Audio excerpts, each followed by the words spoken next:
Écoutez, malheureusement, en France, en ce moment, nous allons de revirement en revirement. Notre ministre de la Défense assurait que les bateaux ne seraient pas livrés à la Russie. Aujourd'hui, nous apprenons que François Hollande se donne quelques semaines de réflexion. Ce qui nous inquiète ici, à Saint-Nazaire, c'est que nos ouvriers des chantiers navals et la population navérienne ne comprennent pas ces revirements.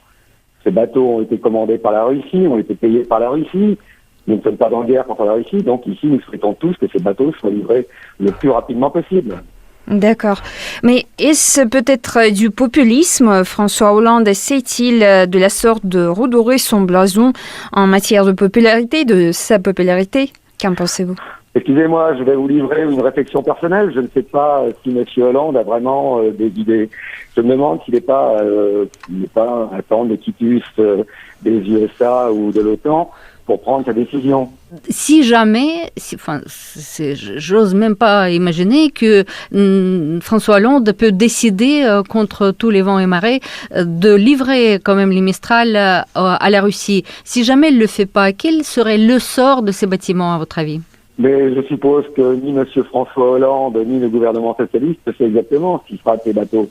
Ici, nous entendons des versions totalement différentes. Vous savez que ces bateaux à quai représentent plus d'1 million de frais pour la CNS. C'est ce que les bateaux reviennent à peu près à quai chaque mois à Saint-Nazaire. Donc, moi, je ne parle pas de populisme. Je pense que M. Hollande est complètement perdu en ce moment.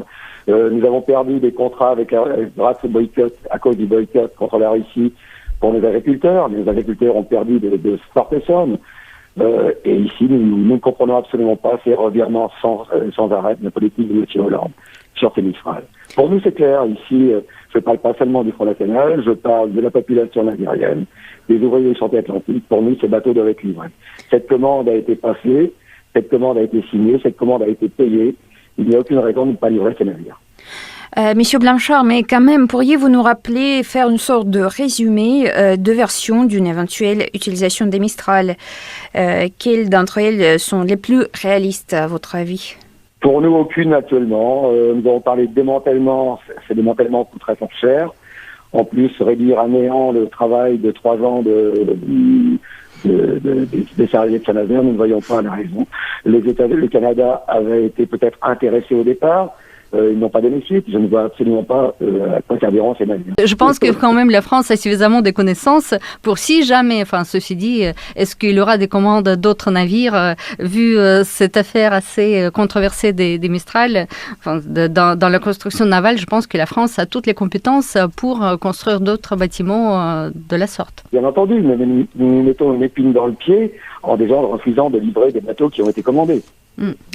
Bon, merci infiniment, Monsieur Jean-Claude Blanchard.